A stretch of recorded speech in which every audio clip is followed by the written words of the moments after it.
Hello, I'm Hugh Tilson. Welcome to this inaugural webcast of Public Health Works, a collaboration between the Public Health Foundation and the Centers for Disease Control and Prevention, or CDC, in Atlanta. Our first program is titled Immunization Strategies, Using the Evidence and What Works to Improve Practice. Today we'll focus on the Guide to Community Preventive Services, also known as the Community Guide, and how it is used to improve immunization rates. We'll do this through a case study, which will focus on the evidence-based immunization practices of the Los Angeles County Department of Public Health.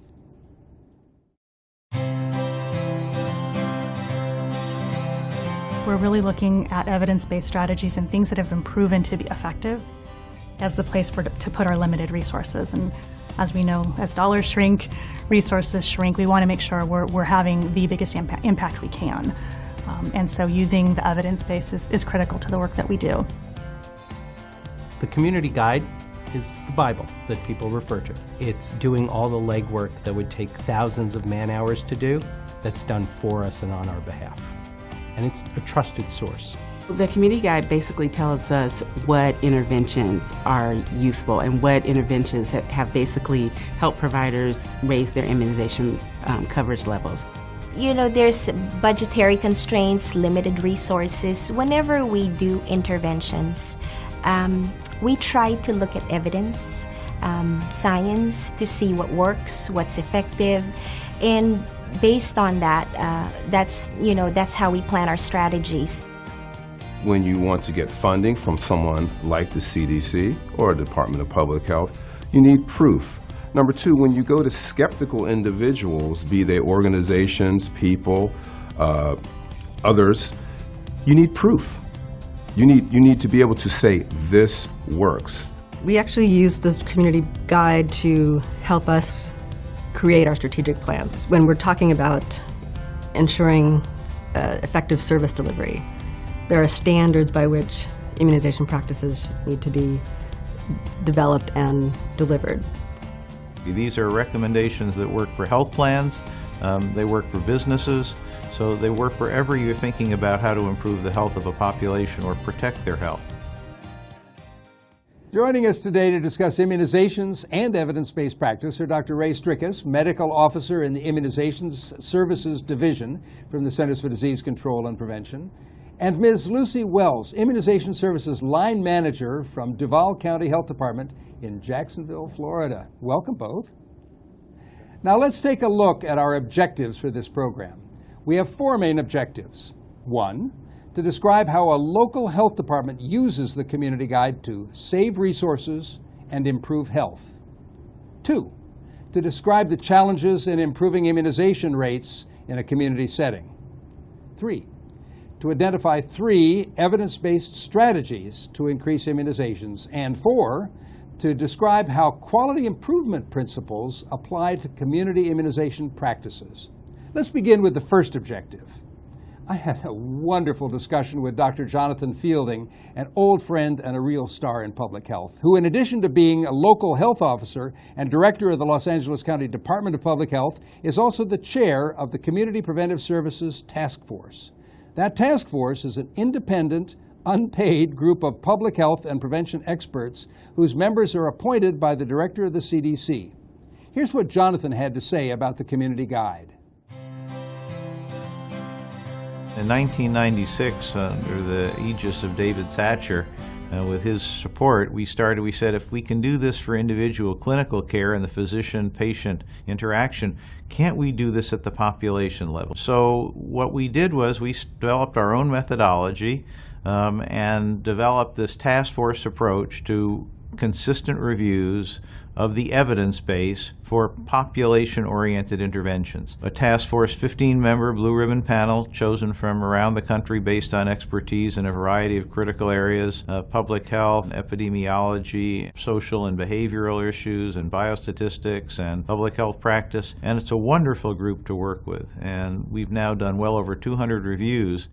What's, I think, most important is that just like in clinical medicine, we want to do the things that we know work. Why would we do something other than that if we had examples of things that can work at the population level?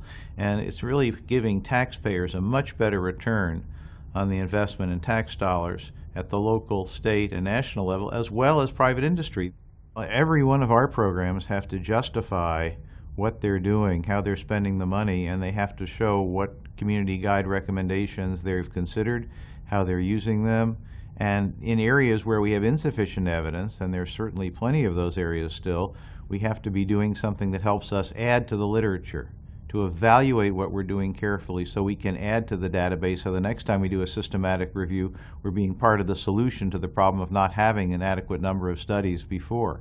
It took a while to build a culture of evidence-based public health. And I tell our folks that there's one reason not to do something. The best reason not to do something is because you've always done it.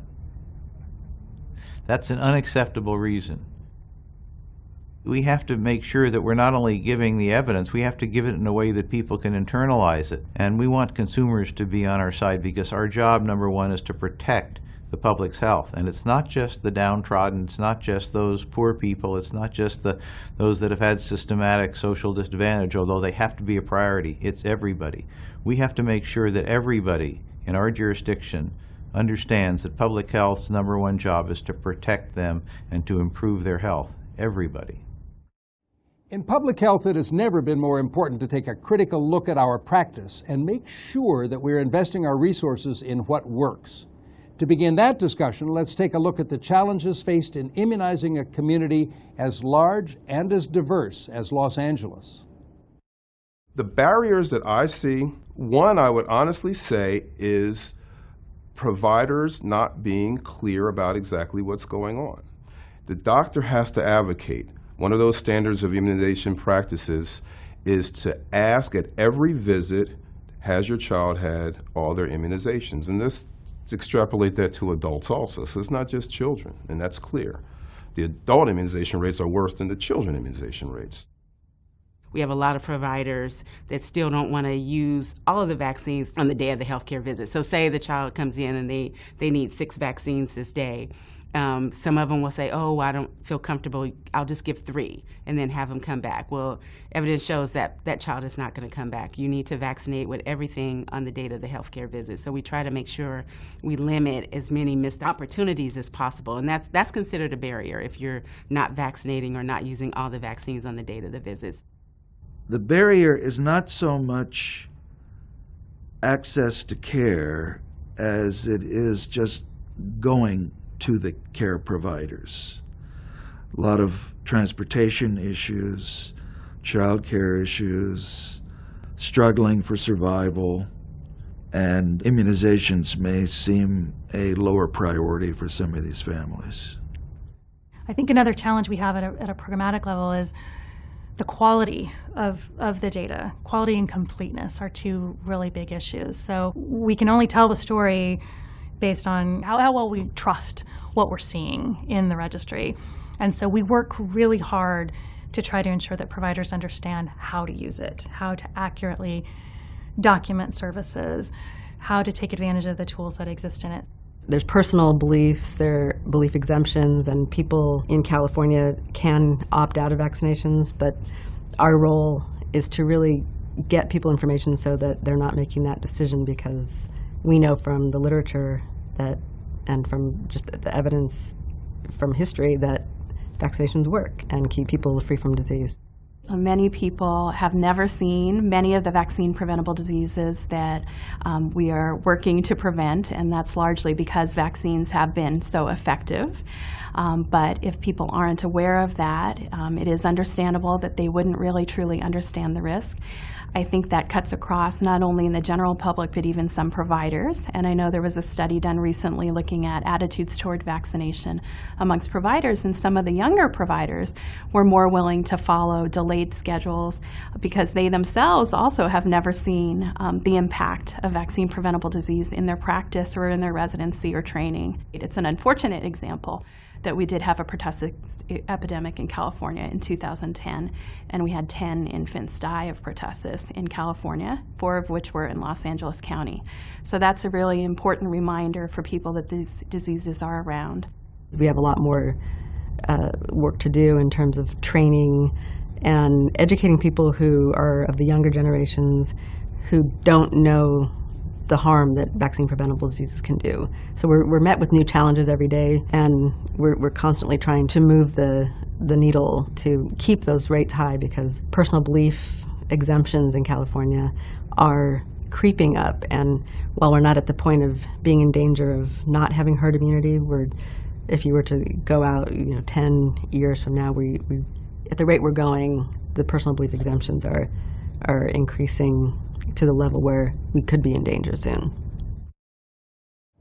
Ray, let's start a discussion with you. How do these challenges compare to what we already know at the national level? Hugh, nationally we recognize that during the past 50 years, immunization has led to elimination or near elimination of several vaccine-preventable diseases in the United States, and has substantially reduced deaths, disabilities, and illness. New vaccines, including rotavirus, meningococcal conjugate, herpes zoster, pneumococcal conjugate, and human papillomavirus vaccines, as well as tetanus, diphtheria, and acellular pertussis vaccine for adults and adolescents, have been recently introduced, bringing to 17 the number of diseases targeted by U.S. immunization policy.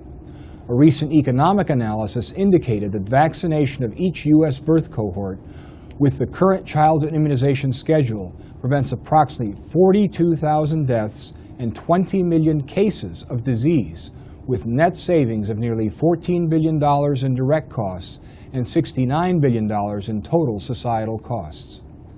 Maintaining success depends on sustaining a strong vaccine delivery system in both public and private sectors, while ensuring adequate surveillance of disease and of vaccine coverage. We have to overcome continuing concerns among the public about the safety and effectiveness of vaccines. We also must take advantage of key opportunities to improve access to preventive services, such as vaccines among adults, and performance improvements and efficiency that should result from enhanced use of immunization information systems and electronic health records. Improved access. I think that brings you on, Lucy. How do these things look in Duval County? Hugh, our biggest challenge is similar to the challenges in California, in that we experience childhood and adult immunization levels that are below the recommended healthy people targets.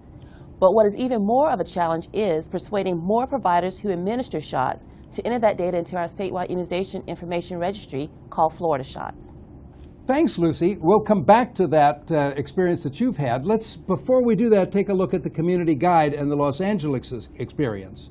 In Los Angeles, they're utilizing several evidence-based strategies, taken straight from the Community Guide, some in a coordinated approach, such as developing an immunization information system that includes a registry and supports client reminders and provider recalls. This is what I learned. One of the things that we did was that we worked to improve provider practices, and the Community Guide recommends use of immunization information systems to keep track of immunizations and to allow providers to use other strategies recommended in the Community Guide, such as provider prompts and a reminder recall.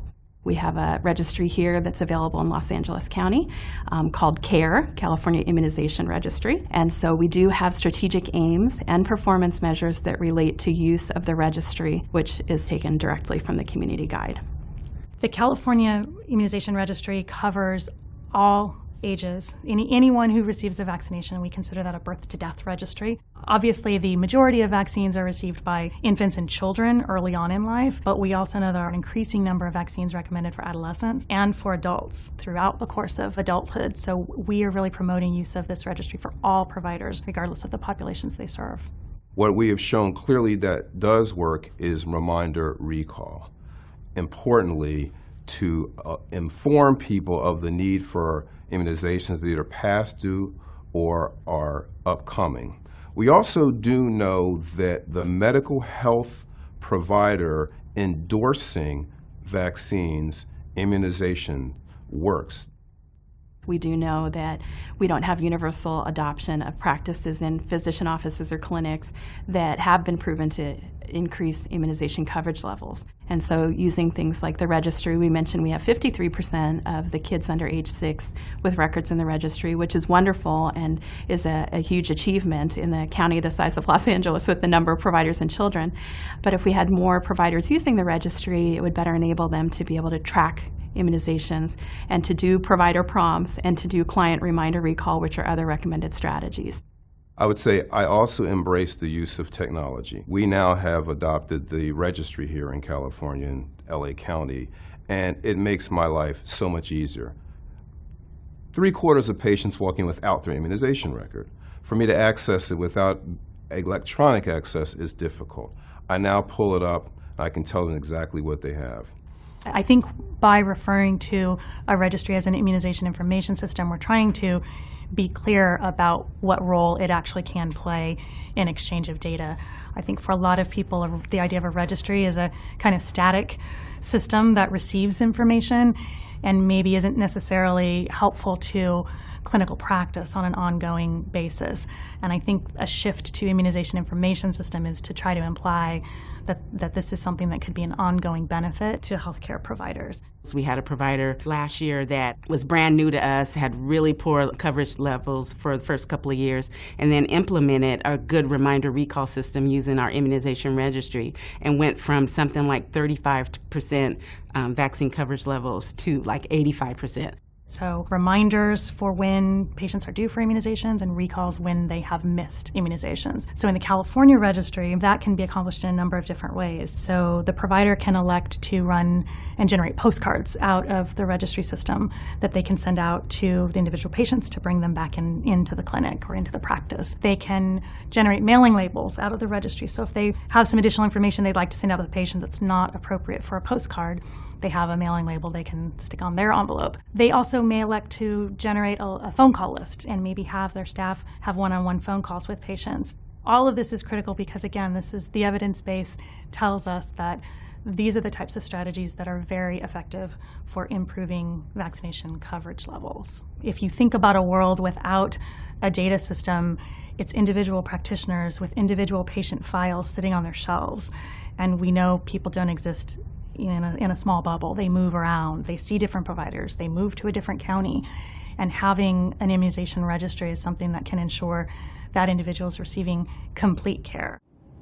So Ray, we just heard about the great success in Los Angeles County Health Department that they've already had using an immunization information system along with client recall and provider reminders. So what do we know about the evidence for this? Immunization information systems, or IIS, are confidential, population-based computerized databases that record all immunization doses administered by participating providers to persons residing within a given area, such as a state or metropolitan area. At the point of clinical care, an IIS can provide consolidated immunization histories for use by a vaccination provider in determining appropriate client vaccinations. At the population level, an IIS provides aggregate data on vaccinations for use in surveillance and program operations and in guiding public health action with the goals of improving vaccination rates and reducing vaccine-preventable disease. The Community Preventive Services Task Force recommends immunization information systems on the basis of strong evidence of effectiveness in increasing vaccination rates. In the U.S., most states and several cities have functioning IIS, with most systems consolidating records of vaccinations delivered to children up to 6 years of age. Evidence considered in this review included 194 papers that represented both studies of IIS-supported interventions, like client reminder and recall systems, and papers describing IIS program activities and experiences. IIS-generated interventions to increase vaccination rates include client reminder and recall interventions, which led to a median absolute improvement in vaccination rates of 5 percentage points, and provider assessment and feedback, leading to a median absolute improvement in vaccination rates of 9 percentage points. Many IIS in the U.S. have built-in reminders for vaccination providers when a client record is consulted. These provider reminder systems demonstrated an absolute increase in vaccination rates of 14 percentage points. IIS have been used for public health action. 3 studies described use of IIS to respond to a public health emergency situation, including 2 that detailed the use of IIS to screen vaccination histories of displaced persons following Hurricane Katrina in order to prevent administering unneeded vaccines. 7 papers describe the use of IIS in the process of vaccine supply management, distribution, and accountability, and 5 of these involve doses distributed as part of the U.S. Vaccines for Children program. Ray, that seems like about as solid an evidence base as you can get. Do we have a similar evidence base for client reminder and recall systems? LA seems to have had real success with these. What's the evidence for that strategy? Hugh, for client reminder and recall, there have been 2 extensive reviews of this strategy by the task force. As we just heard from the folks in Los Angeles, client reminder and recall interventions involve reminding members of a target population that vaccinations are due, which are reminders, or late vaccinations, which are called recall. These messages differ in content and can be delivered by various methods: telephone, letter, postcard, or electronically. Most reminder systems involve a specific notification for a specific client and may be accompanied by educational messages regarding the importance of immunization for the targeted vaccine. What about reminders to healthcare providers? For example, in medical records, the records they review when patients come into the office and so forth, do those also help increase vaccine rates? Provider reminder interventions do inform those who administer vaccinations that individual clients are due for specific vaccinations, and techniques by which reminders are delivered vary, but these can include notes prepared in advance and posted in client charts, alerts in electronic medical records, and letters sent by mail. Thanks, Ray. An impressive array and, again, solid evidence. Now, how does all that translate to strategies that work in Duval County? Yes, Hugh. The immunization schedule is complicated for parents and providers. At the Duval County Health Department, we have implemented a systematic process for client-provider reminder, and this resulted in an increase in our 2-year-old immunization rates from 75% in 2009 to 92% in 2012. Utilizing the Florida shot system, we identify which children are overdue and coming due for shots. We then make contact with the parent by phone, postcard, or letter, reminding them to bring the child into the office. We'll attempt to make contact at least 30 days prior to the shot becoming due, giving the parent ample time to bring the child in. These reports are generated for each clinic site monthly. Lucy, that sounds like a really successful program and a lot like the Immunization Information System in Los Angeles. Can you tell us a little bit more about how it works?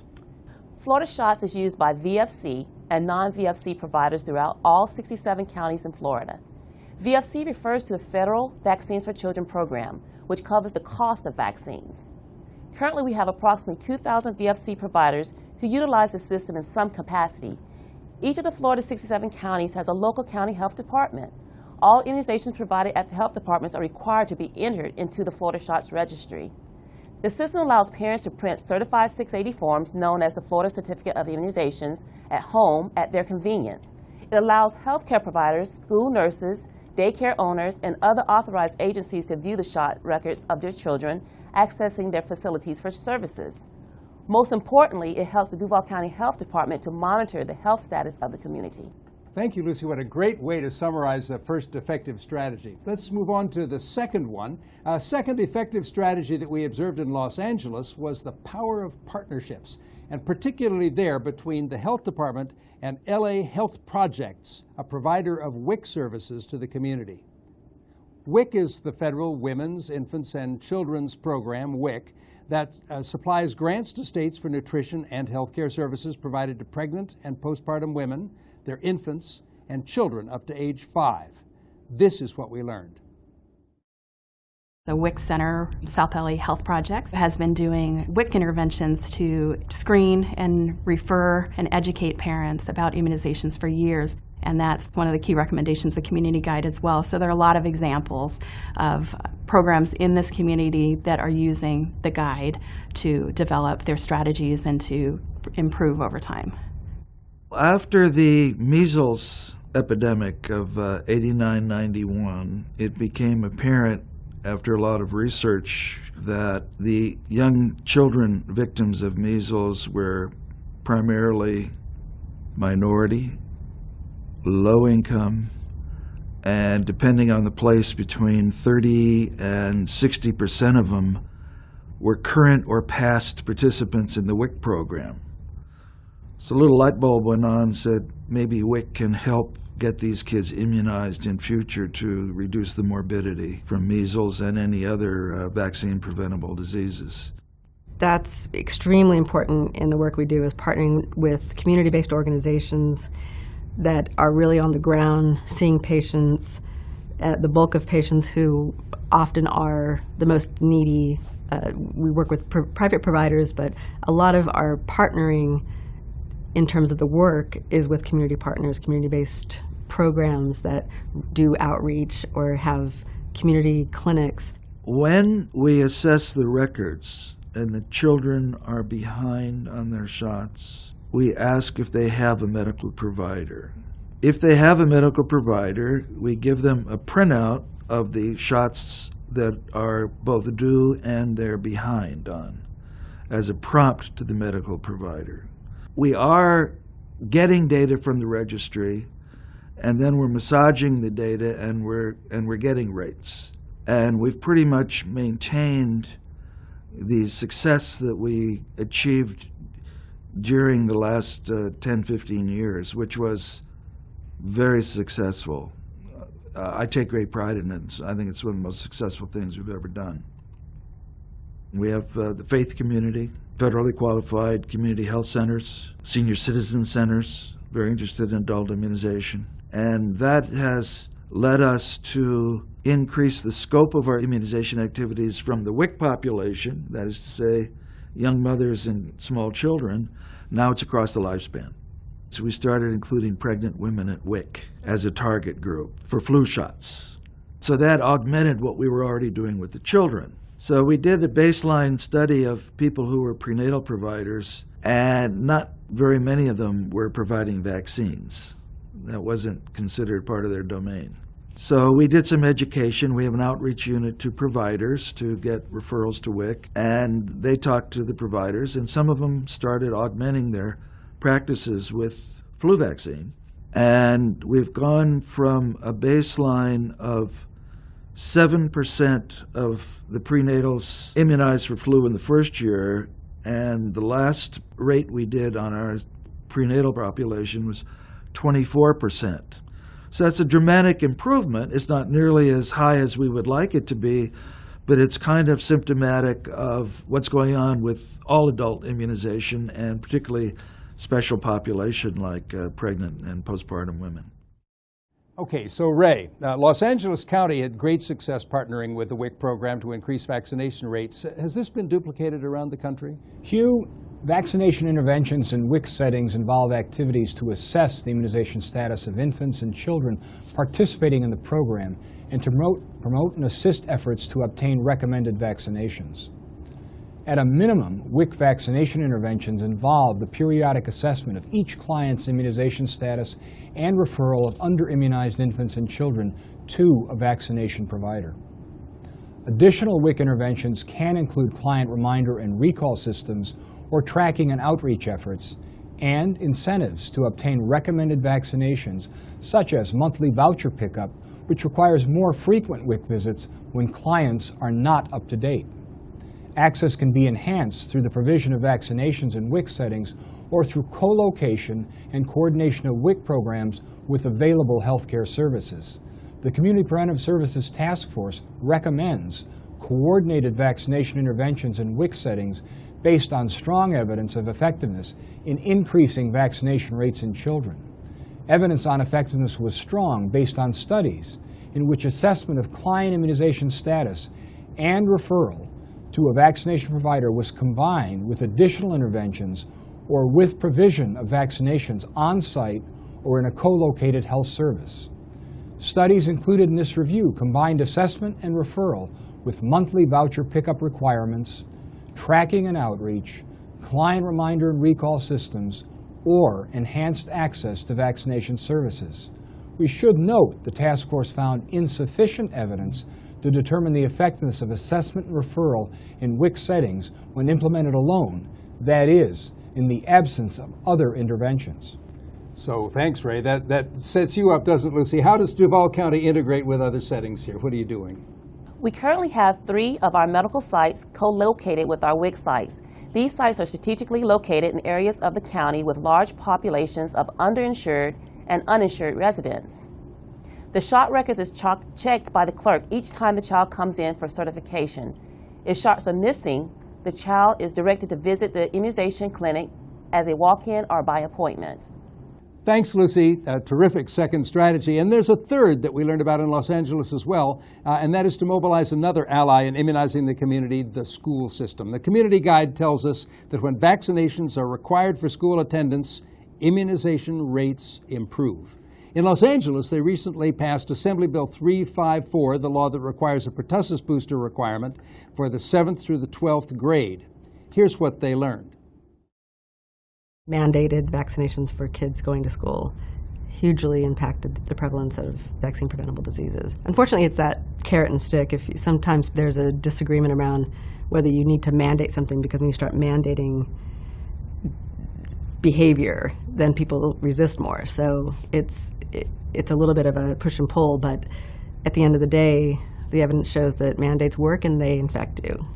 Last year, there was this new regulation from the state of California, AB 354, that states that children from middle school and high school that are entering the schools for school year 2011-2012, they need to show proof that they received the Tdap booster. And if they don't, then the children cannot be admitted to school. It was coincidental that it coincided with the pertussis epidemic that we were having. I think it was not so much coincidental that it passed, because when you're in a scary moment, that seemed like a great idea, and it was, to get the 7th through 12th graders vaccinated with Tdap. But that was something that we had pushed long before. 2 different cycles it had gotten not approved. So because of the epidemic and because of the timeliness of the bill, it passed. But we had been working for quite a few years to get that bill passed. What we did was we sent a survey out to all of the school districts, and about probably 21 of 29 school districts responded. In that survey, we asked, what have you done to meet the AB 354 requirements? How many schools do you have? How many middle schools or high schools do you have within your school districts? What other types of things have you done to promote this, to make sure that the children, before they go to school in school year 2011-12, have already gotten the Tdap booster? They said about 98,000 students in their school districts have not received the Tdap booster yet.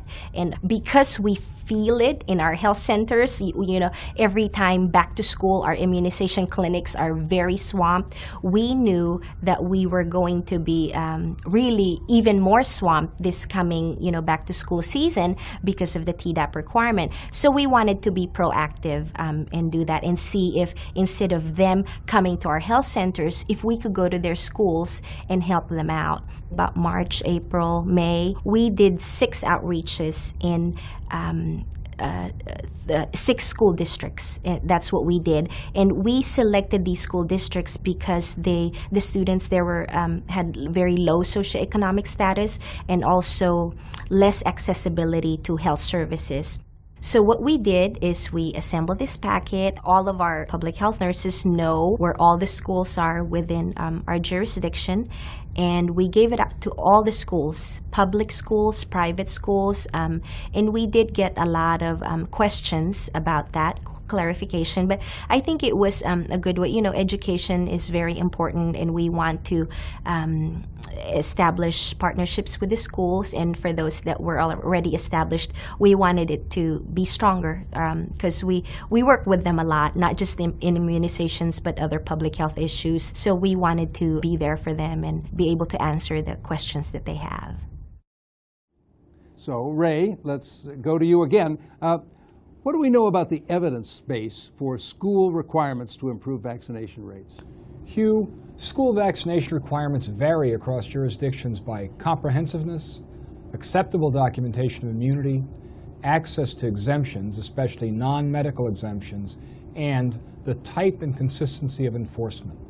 The Community Preventive Services Task Force recommends vaccination requirements for child care, school, and college attendance based on strong evidence of effectiveness in increasing vaccination rates and in decreasing rates of vaccine-preventable disease and associated morbidity and mortality.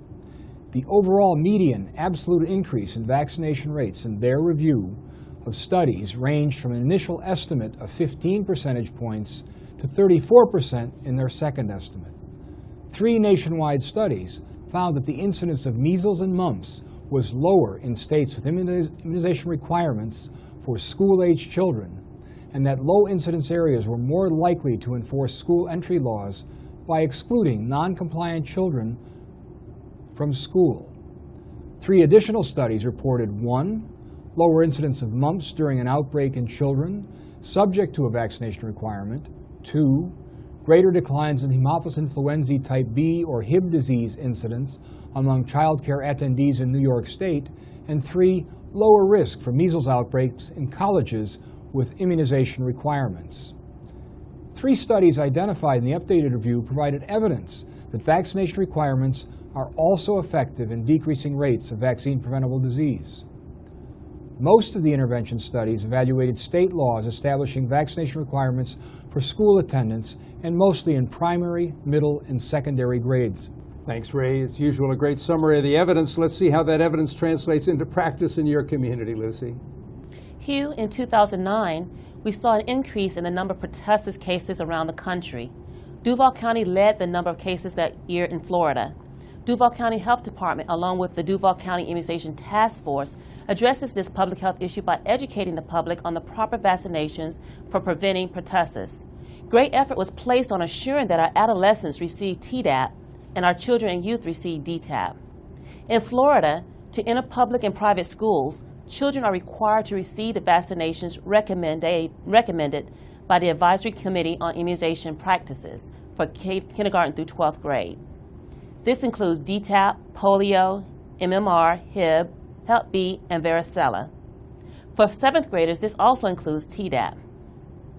Our rates for kindergarten through 7th graders indicate that we are moving in the right direction. Data for the 2011-2012 school years indicate that our 7th graders achieved 98.2% immunization certification, and our kindergartners achieved 93.9%. Thanks again, Lucy. What a great success story. And it sounds as if we've now completed 3 recommended strategies that work to increase immunization rates. They all worked well in Los Angeles and Duval County. What's also clear, of course, is that even the best can get better, and there's always room for improvement, quality improvement, or QI, as it's often referred to. There's even evidence that supports the use of QI activities to increase immunization rates. Let's see what we learned. Quality improvement is not something that's nice to have. It has to be built into what you do every day. So we have a whole quality improvement group, and they work with each of our 40 programs to say, okay, what are you learning? What are you assessing? What are you doing that you can, in fact, change, manipulate, tweak? And is there a rapid cycle time so that we're learning from what we do and, in fact, doing it better the next time? And the other piece of that is getting further coordination and collaboration between our programs, because many of them are silo-funded. They're funded for a very specific purpose. I think that sometimes folks are a little bit scared of doing performance improvement because they have a perception that it's going to require a lot of commitment of resources and time. And what the really reassuring and great thing about performance improvement is that it's really built around small, manageable, incremental changes. If you don't measure what you're doing, you'll never know if you're successful. Wall Street knows this. It's time we do this in healthcare as part of our routine, not part of a special study. This should be part of every primary care provider's benchmark. It should be part of their report card. It should be part of an expectation that we have in the health system. So we can use performance improvement to address timeliness of data entry. We can look at ways that we can better collect the information. But if we find that really the data is correct and we don't have as many providers using these prompts as we'd like, then they can look at ways to better promote provider prompts when they're working with the clinics through the AFIX intervention, through the classes that we offer, through the newsletter articles, the immunization updates, our website, all the ways that we work with providers to improve practice. AFIX is assessment, feedback, incentive, and exchange. And so that's a proven strategy that's been recommended by the CDC for working with provider offices, could be private practices or public health clinics or clinics, nonprofit clinics. And the structure there is similar to performance improvement. It's really very similar to doing quality improvement with physician offices, because you're looking at building in some ways that the offices can measure their own performance on some key standards that have been set, and then giving them feedback so that they know how well they're doing, and highlighting their successes, and then also talking to them about areas where they could maybe improve, providing ongoing technical assistance to them to help them find the solution to move those rates. And oftentimes that's, maybe tweaks or refinements to the processes that they're already using. And then we have the incentive, which is to try and be that change agent or cheerleader that we talked about, to try and encourage folks, make them feel gratified by doing the work that they're doing. And then the exchange is a peer exchange, and we want to make sure that there are opportunities for the providers to learn from each other, because really they are the experts in what they're in the immunization practices. So the AFIX involves opportunities to exchange that information between practices. So what we do for each of our providers, or as part of our AFIX model, is that we run a COCASA, which is the Comprehensive Clinic Application Software Assessment, which determines the clinic's vaccine coverage levels for all kids 2 years and under. So it looks at, how many DTaPs they've had, how many doses of Hib they've had, how many PCV, have they had a dose of varicella, MMR, just the pediatric series. So we run that, and we use that as part of our review. You don't want to wait for someone to take an action to immunize a patient. You want to make it so that a patient who requires immunization has it happen unless someone finds that there's a reason to stop it. What we also are working to do is to teach providers how to assess this for themselves, so that we have an obligation to go in on a periodic basis and assess how providers are doing with adherence to standards for practice. But we also want to sort of teach them to fish and teach them how to use the tools that exist within the registry to improve their own practice, so that they're not waiting for a response from the health department on how they're doing. They can assess that for themselves on an ongoing basis. So obviously, quality improvement is a big part of the immunization strategy in Los Angeles. Ray, tell us more about AFIX. That seems like a recommended practice for everybody. Sure, Hugh. AFIX is a recommended practice. It is a quality improvement strategy used by state and local immunization programs to raise immunization rates and improve standards of practice at the provider level. The acronym for this four-part dynamic strategy stands for A for assessment of the healthcare provider's vaccination rates and immunization practices, F for feedback of results to the provider, along with recommended strategies to improve processes, immunization practices, and rates, I for incentives to recognize and reward improved performance, and E or X for exchange of healthcare information and resources necessary to facilitate improvement. The Community Preventive Services Task Force recommends assessment and feedback for vaccination providers based on strong evidence of their effectiveness in improving vaccination rates. In adults and children, and also when used alone or with additional components, as well as across a range of settings and populations. Their original review discovered a median increase in vaccination rates of 16 percentage points.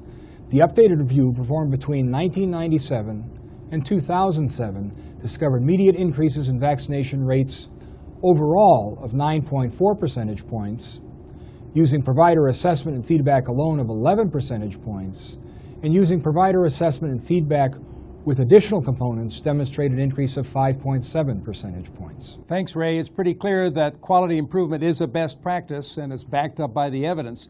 Lucy, I'll bet you do it too. Yes, we do, Hugh. The AFIX model is an important component in creating a common mission among providers in public health. In Florida, we have approximately 2,000 VFC providers. The Bureau of Immunization requires visiting at least 50% of the providers each year to complete an AFIX assessment. The field staff makes contact with all VFC providers annually. They review patients' immunization records, check storage and handling procedures, and provide feedback on opportunities for improvement. I monitor the county health department's immunization levels and compare them to the community's levels and there is a disparity among the rates. Both providers and health departments are privy to the same knowledge and tools. However, the health departments have made a conscious effort across the board to use tools such as AFIX. The CQI efforts on the part of the health departments throughout Florida are working because county health department rates are higher than the overall community rates. For example, when we reviewed the levels for 2-year-olds in Duval County Health Department sites in 2011, the rate was 90% or better, and the county rate for 2-year-olds was approximately 78%. An example of a simple tool used to communicate is a report card. This is used throughout the organization to communicate immunization levels for our 2-year-olds. It's emailed and posted on a monthly basis. Thanks, Lucy, and thank you both. I mean, those comments on quality improvement put a perfect end to a wonderful case study and a great discussion. I can't believe the time is over, but it is. That's all the time we have for this panel discussion. But be sure that you check out all of the recommendations of the Community Preventive Services Task Force. They're on www.thecommunityguide.org. And now I'd like to ask each of you to share a few final words about today's topic. Why don't we start with you, Lucy? May I have 2 last words? The first is, for everyone, being healthy includes getting immunized. The second is that without a strong local health department in your community, none of this is possible. Support your local health department. Thanks, Lucy, arousing me too to both of those messages, as you know. Ray, what's your take-home message? Hugh, I think people need to remember that vaccines are one of the greatest achievements of biomedical science and public health. Despite remarkable progress, several challenges face the U.S. vaccine delivery system. An estimated 11,000 children are born each day in the United States, each requiring multiple doses of vaccine by age 18 months to be protected against 14 childhood diseases. In addition, adolescents and adults should receive multiple vaccines based on age, health status, and occupation. To achieve the full potential of these vaccines, the public must recognize vaccines are a means of mobilizing the body's natural defenses and should be better prepared to seek vaccinations. Healthcare providers must be prepared to offer vaccines at every opportunity and answer questions from their patients. Providers must also use the strategies we've discussed today in this program to bring the health benefits of vaccines to as many people as possible. I'm into that as well, Ray. As for myself, I want to thank the good people in Los Angeles County for sharing their best evidence-based practices. You're an amazing team with the heart to help. We wish you all well in your continuing effort to protect the health of the community from vaccine-preventable diseases, and I want to give you the last word. When you see people and they come in for vaccination, I teach the students that come through, your job is not to diagnose and treat, your job is to heal. And you can heal the individual, you can heal the family, and with vaccines, you can actually heal the community. There are lots of lessons that my team and I have learned as we pass a decade of putting evidence into practice. One of those is you need to have all the stakeholders at the table when you're vetting your intervention. And all the stakeholders does not mean everyone has MD after their name. You have to have pharmacists, nurses, and we also now include lay public members as part of our team, often members of the clergy, when we talk about developing protocols and making decisions. That's been invaluable to really get and respect everyone's opinion. This is a global effort. It's just not the LA County. Immunizations is global, and to see what vaccinations can do and the lack thereof, see the amount of disease that we've had within a couple of years here. We've had measles outbreaks here, we've had pertussis outbreaks, we've had a mumps outbreak. Just to know that these can all be prevented with a single shot that probably costs maybe like $20.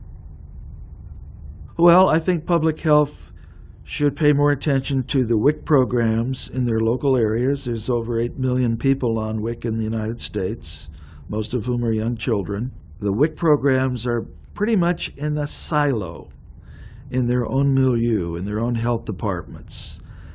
And it takes a lot of energy and work to overcome that silo mentality. And it's absolutely crucial if immunizations, particularly childhood immunizations, are going to be extended to the low-income population at large. Public health employees or officials, I think we're here because we have the heart to help people. We want people to be healthy, but we can't just be doing things just because we're passionate about it or just because we feel like doing it or it makes us feel good. The interventions that we do have to be backed up by science, because otherwise we'll just be doing random public health work. Even though we think it's good, if it's not effective, then it's not utilizing our resources appropriately. Well, my vision is that, first of all, as part of the accreditation process and as part of funding process from federal and state and local agencies, that it's going to be essential to see that the departments and their partners, because in many cases this is a broad partnership, not just in public health, are following the guide recommendations, where they better have a very good reason why not to do it. So we're going to make sure that we're maximizing the impact, the cost effectiveness, and the health of the population by using evidence-based policies, practices, and programs. My fondest wish for the future is that public health be recognized and have the level of core resources commensurate with its mission and the importance of its responsibilities and its accountabilities. Well, before we go, let me give my thanks to our guests for joining us today for this first webcast of Public Health Works. Your dedication to this is really showing through. Your light shines brightly for public health, and I thank you. Thanks to the entire Public Health Works team as well for putting together this program. You are awesome. And special thanks to the Kentucky Department of Public Health for hosting our program today. I'd like also to thank you, our viewers, for being with us. We know you represent the full spectrum of the public health workforce, from nurses to health educators to community partners. Thanks to you, Public Health Works. On behalf of everyone at the Public Health Foundation and the Public Health Works team, this is Hugh Tilson wishing you a good day.